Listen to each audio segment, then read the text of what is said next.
Good morning. You're watching Much Ado About Something today, and I'm Donna. If you're new here, welcome, and if you've been around for a while, welcome back.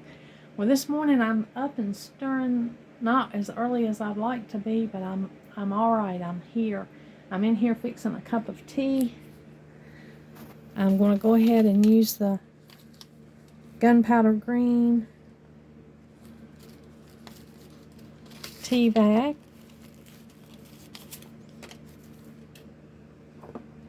I've got some coffee on that tea can. And I'm going to use this stress press here this morning.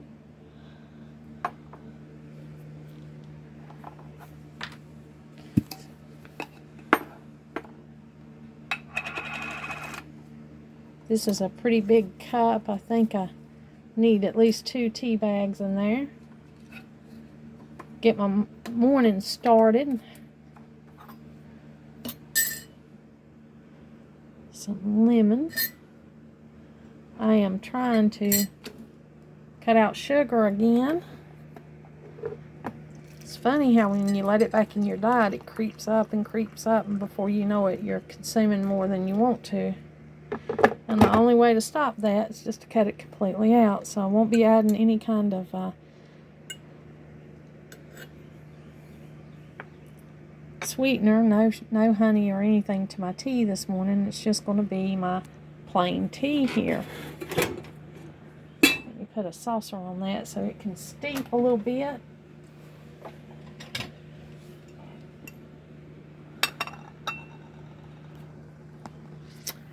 Well, this is right after the Easter holiday. This is, yesterday was Easter Monday and today's Tuesday. I hope you had a good Easter if you celebrate Easter, if you celebrate that holiday. We do celebrate it. We celebrate the crucifixion and the resurrection of our Lord and Savior. Of course, many people don't believe that way, and how you believe is your choice. But for us, it was a wonderful holiday, a time of reflection, of praise, and celebrating what we believe in. So we had a great weekend, and Donald got a day off Friday, so we were happy to have some time off together. Did not get much done as far as physical labor, just got a lot of time spent with family, and it was good. It was a good holiday. Well, I wanted to take you around and show you the garden today. There's a few things going on out there. Get my tea going here. And I'll take it out here with us. I have got to set aside some time to get down here and clean out my foyer area. I notice my shoes always pile up right here. But that's for another day. Now it's chilly out here today. It's cold. We've had a cold snap, which is not unusual for us around Easter time. Get out the door here.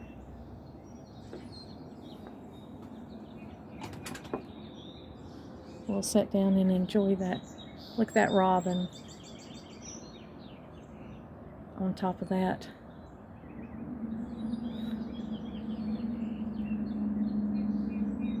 Planter. She's been eating worms this morning. She's been collecting her breakfast. That's a big robin. She looks like she's about ready to lay eggs. I don't know if you can see her right here. I don't want to spook her. She'll fly away. Well, there she goes. Well, there's some bluebells in the garden. Beautiful, beautiful bluebells on both sides. They look pretty interspersed in there this morning. You come up the sidewalk, you can see those on both sides. I do have a little bit of black spots showing up after all this rain we've had. Not near as much as it usually is, but I'll have to gather that and put it in a bag And make sure I throw that completely in the waste, tied up where, you know, it won't get out, and get rid of it, because I'm fighting that. The more you let that hang out, the more of a mess that you'll find. The more this disease will spread. And so me and Donald's just been plucking it off, putting it in a plastic bag, and then spraying a fungicide on it. The kids' toys are out here. Madeline always throws her woobies, we call them. She throws them out here, and I have to pick them up and take them in for her. She'll be looking for those. And this is something my other little sweet granddaughter did. She put this here, right here at the handle of the door, so that whoever was going to open the door would be afraid of her bee. She stuck one of those on my phone. She stuck them everywhere. She was trying to prank us. Here's some she put on the sign. I use a recycled bag, a bag that's already been used, or one that you would normally throw in the trash, to collect these leaves that have the black spot, so I can seal them up. Black spot is a disease that gets on your plants. Nobody wants it in their garden. It causes a lot of damage. Most people just dig up the plant and burn it, and get it completely out of their garden. These heirloom roses I've had for a long time. I planted these when me and Donald first moved in this house. So I'm going to do what I can to save these. And I'm working every year. But I see less of it this year than I did last year, so that we're winning the battle, right? I've just got to be persistent and make sure I collect as much of this disease off of my roses as I possibly can. Make sure I keep it sprayed and keep it cleaned up underneath. Now, under this rose bush, I have mint planted, because I think mint's a good companion to rose bushes. See the mint right here?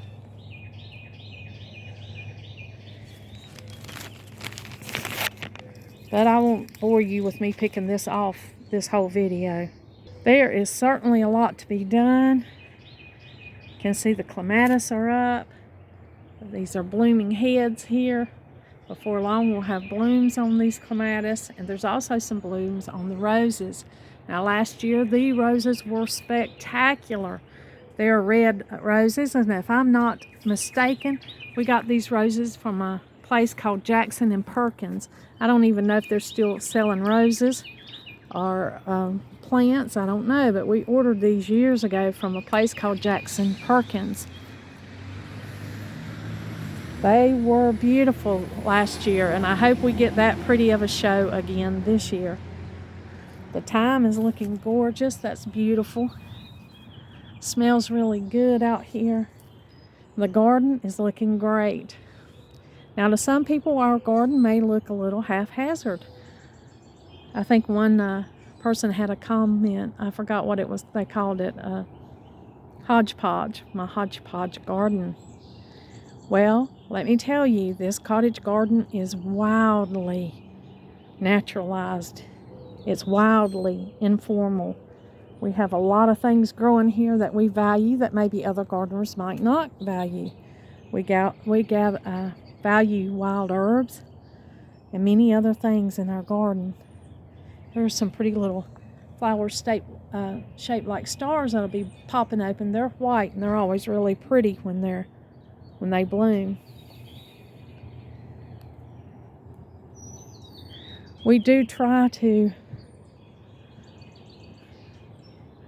tame our garden to an extent, but we also love the wildness of it. So it's an informal cottage garden, and you'll see that in every step of this garden. So if you're looking for exact, precise, pristine, you're probably not going to find it here. We do have formal edging from rocks that we've collected from family and friends over the years. And we've built this little rock border around our flower beds. And if you've been around for a while, you probably saw my video where I relaid these. I took all these rocks down and relaid them. Of course, I will not be doing anything like that this year, as I have impingement syndrome on my right shoulder, which is my dominant arm. So I won't be moving rock borders probably this year, but that is okay. There are other things that need to be done. Donald mowed yesterday. The grass looks beautiful already. It's filled in. It's a beautiful green. Over here you see more of the rock border that we laid. Love it. The elderberry, the lacy elderberry that we've planted for the beautiful color of the leaves is here. Even has some blooms on it. Very, very pretty. Got a lot of the echinacea and the coneflower coming up. I have different colors of coneflowers out here in this garden. I call it the mid-center garden. And these are beautiful. There's quite a bit of sun out here, so they'll get all the sun they need. Got a rosemary growing up there. This beautiful lacy elderberry here in what's known as the center garden. Donald did get to work over here a little bit on this end garden that's beside the driveway. He was able to dig up some of the things that he didn't want. It is by no means finished. There is a lot that needs to be done out here. It's a continual work in progress to maintain what we have out here. But he did get to work on some of this. He worked a whole day, believe it or not. I have some Virginia creeper that's coming up this flower pole. We'll be planting this basket before long. And looky, looky. This is a little snowball bush that I moved last year. We actually had it in a pot a couple of years. What we do is from our original snowball bush, we'll cut up the babies or dig up the babies. Over here is the original snowball bush here at the corner of the house. What we do is we find the young babies down here around it. We dig those up and we plant them in pots for a few years, and then we transplant them out into our garden. Right there is a really good full-sized one right here. That could come up and be transplanted. With that bleeding heart under there, it's starting to bloom. We've got a little white azalea over here in the shade against the house that's trying to bloom. It's not very big. I keep it cut back pretty severely. I've got things that need to be transplanted, much work that needs to be done, and I'm excited about it, even though I have to go at a slower pace this year. We've had a family of squirrels that my grandson feeds, and they've really been ransacking everything over there.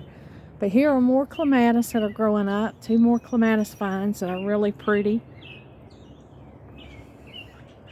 Some buds on them starting to come out, so these things will be in bloom soon.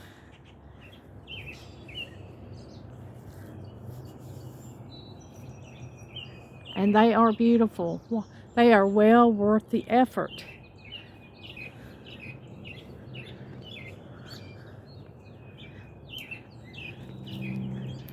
Our jasmine has ended its blooming cycle this year, and it was beautiful. It was a beautiful jasmine vine this year. Really spectacular against the blue of the house. So we really enjoyed that this morning. We've got a couple of robins out here.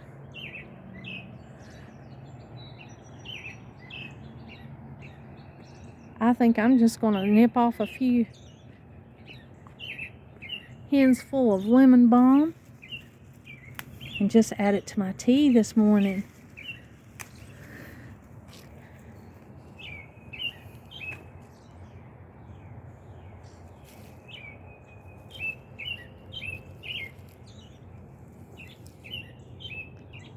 I think I'm going to take my tea inside. It's steeped a little bit more and enjoy it in there.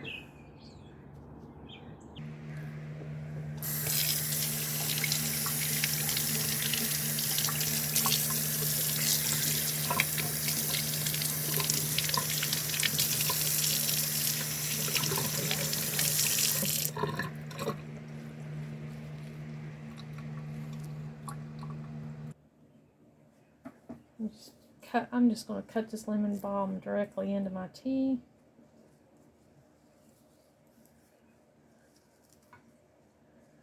I'm going to cut it into small pieces so that more of the herb is exposed and more of the oil can get out in there and flavor my tea.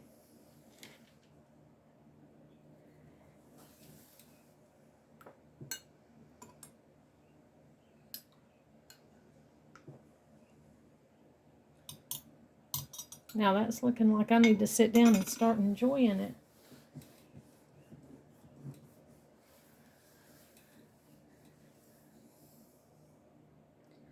Now I have been doing quite a bit this morning. It probably doesn't look like I've done very much around here, but I have really been busy. I had to take some of my orchids and put them in the bathtub and run water. They were looking really dry. This is a little sheet of paper that one of my granddaughters, tore out of a coloring book. She colored the flowers and she wanted me to color the other things. So I've been working on that so when she comes back, she'll see that Grammy has been working on our project together. She left me a little love note here. I've got it taped to the back of this page. I will put that in my memories in my little memory book with my grandchildren. And I will keep that until she gets grown and then I'll share it with her. She loves to do coloring. This is something that we do together. We do little art projects like this. I did that with my kids growing up and I do it with my grandkids. Well, I've got up and trying to get some things done this morning because the grandchildren come earlier today than they usually do because it's spring break at their school. And so instead of them coming here when they get out of school, they'll be coming pretty early. So I had to get up and get a few things in order and make sure I had a few things for them so when they get here, everything will be ready. I hope we can get outside and spend a lot of time outside today. Go ahead and get started on some of those projects that I have out there. But we'll just have to see how the day goes. We'll have to see how my little granddaughter that has autism and Down syndrome, we'll have to see how her day goes. Her grandpa did get her a swing to go outside, and she loves that. So if it's warm and nice, maybe she can go and swing.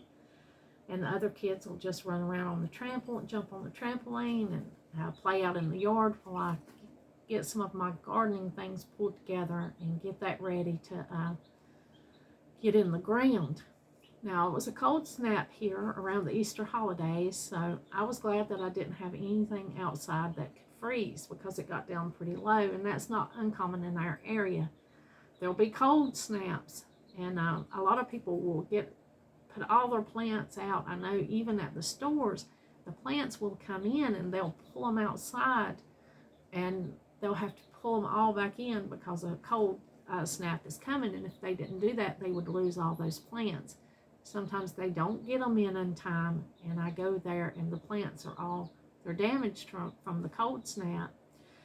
So that's something that I look for every year because, I'm trying to work around that. I used to try to get my garden in the ground as early as I possibly could. I would start all the seeds inside, and I don't have a lot of room around here to start seeds inside, so that was a real effort. But now it's okay with me if I get my garden in later. I was looking through some of my pictures from last year's garden, and I got so excited about this year's garden because of those pictures that I had, those photos of those lush, beautiful, especially the roses and many of the plants out there. And I look forward to seeing those things too. That's the good thing about planting perennials. They're going to come back. I have perennials that are coming back. I've had them more than 25, 30 years. and they're still coming back, and they're beautiful. Some of them are bigger and better every year, and I thoroughly enjoy those. That's a money-saving tip. If you want to plant a garden and you want beautiful flowers, invest in perennials, because they'll give you beautiful flowers for many years as long as you give them the proper care. I've had friends that have given me things, and what a joy to go out there in that garden and to see those things. They have multiplied. They're an integral part of my informal wild cottage garden, and I really enjoy them. I do include some annuals. Those are plants that you have to plant every year. They only grow for that one season. I have annuals that I plant every year, but I am really thinking about really cutting back on those annuals and just adding more perennials and enhancing my garden so that it'll have a longevity without much investment. Now, there are some annuals I'll plant every year, hands down. I did not make a big seed order this year. Usually I do, and when I make the seed order, I share it with you. I did not do that this year because I am going to focus on using the seeds that I have. I have a pretty big storage unit, a little storage thing that I keep my seeds in. I'll be sharing that with you. I'll go over my seeds, what I did buy this year, and what I'm going to plant this year. That'll be a totally different video. I hope you come back and see that. That'll be very shortly because it's time to get those things going now. I've got a little greenhouse out on the back porch, and I'll have to clean that up. It's got some empty containers and things in it. I'll have to move all that out and get it cleaned up and ready to put those trays of newly planted seeds in soon. David did pick out some watermelon seeds when we went to Tractor Supply. David is our youngest little grandchild, and he wanted to plant watermelons up in the little kids' garden. I've shared with you in previous videos how we have one little garden that we just let the kids pick out what they want to put in it, and they plant things like cherry tomatoes, and we call them Tommy toes. I don't know where that came from, but growing up, we always called the tiny little cherry tomatoes, we called them Tommy toes. But the kids get to plant what they like, and the Tommy toes are always included so that they can go and pluck them off and eat them during the season when they start to ripen up. And they planted pumpkins last year. They each had a pumpkin plant. So I'm anxious to see what they pick out. I already know what David's picked out. He's picked out watermelon, so we've got to get that going soon because it takes 90 days to produce a watermelon. And if he's going to get one, we're going to have to go ahead and get that started. But he is so excited about his little pack of watermelons that he picked out. So we'll be including a few watermelon vines up there this year, and then whatever else the other kids pick out to plant here at Grammy's in their little garden. So I'll be sure and share that with you when that gets planted. And then, of course, we've got our little main garden in the back that has some elecampane. It has quite a few rosettes of that, so it's taken up a little bit of space. We'll have to dig up the ones that we are sharing with friends and family and get those to them. And the others will be, well, I think I'm going to leave at least one or two out there because that's such a beneficial herb that yes, I'll be leaving one or two in there and hoping that it's not taking up too much space.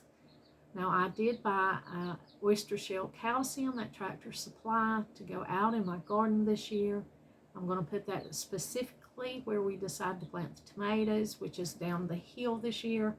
So I'll be sharing that with you. I'm going to put that into the soil in our no-till, no-dig bed. I'll be putting that in it right where the tomatoes are going to be planted because tomatoes need calcium in the soil and to help fight the disease and stuff that sometimes comes from not having enough calcium for tomatoes, the blight. We call it the blight. I'm not sure if that's what everybody calls it, but that's what we call it. And it's where your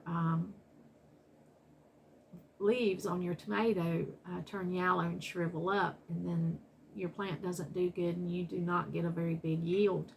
But we hadn't had too much trouble with blight lately. We did have a little bit of like powdery mildew on some of our zucchinis and some of our squash last year because we had so much rain, and it came all at once, and then it was dry, and then the rain came all at once, and it just made conditions for powdery mildew. So I'm going to watch out for that this year. I'm going to try to space my plants out better and give them plenty of circulation around them there in the garden. And I'm not going to have as many tomato plants, but I am going to concentrate on the few that I have and see if I can get them to really grow and produce this year. I have a plan to keep a record of every thing that comes out of the garden and to weigh it. I would like to see how many pounds of vegetables we get out of our little garden. If you've watched my channel, then you know we have a small lot in the city. It's a little over a quarter of an acre, less than a third. And it's right here in the city. We have a fenced-in backyard where our grandchildren play and where our dog roams. And it keeps other people out of our yard, out of our backyard. When you're in a neighborhood as busy, as big as and busy as this one, there's a lot that goes on. So that fence is a blessing. And we've got a mini farm. We call it our little mini. Well, it's not even big enough to be a mini farm. We actually call it a micro farm. So we've got our little micro farm back there. We've got 11 hens that we gather eggs from on a daily basis, and then we have rabbits and our little gardens out there. We've got our guard dog, and I'll show you our new additions.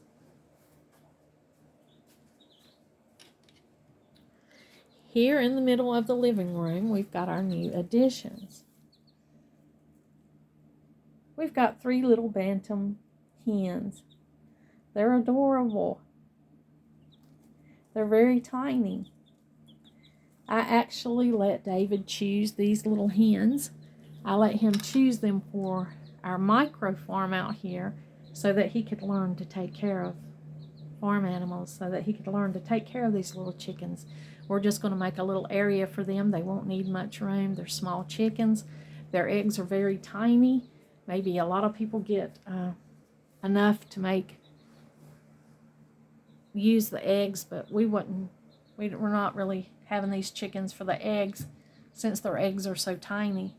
We will just be raising them so that it'll help David and let's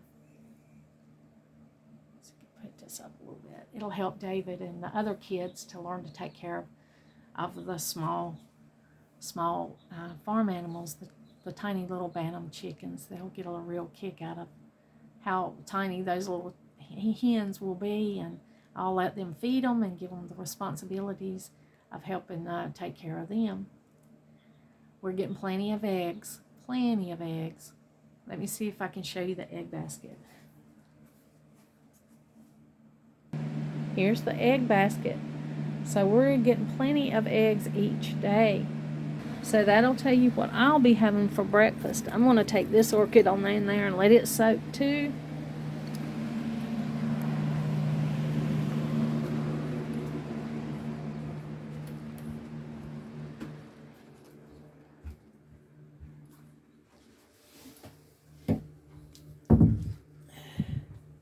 I soak my orchids in the bathtub whenever I can, whenever they're looking dry and like they need more water.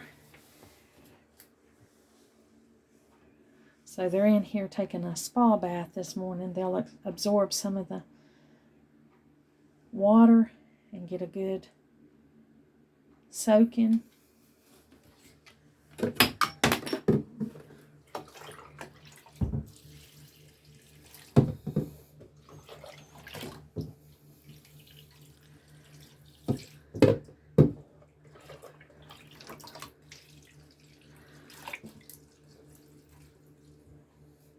So I've been busy doing that this morning. I've got a few loads of laundry done. I'm going to go in here and make some eggs for breakfast. Since I have so many fresh eggs, I'm just going to go on in here, and that's what I'm going to have for breakfast is eggs and toast. Thank you for joining me today. Let me share a few things with you. If you've got some good future gardening plans and things going on for your garden, be sure and share with me in the comments. If you've got something to comment on, feel welcome to do that. Thank you for joining me, and like always, until next time.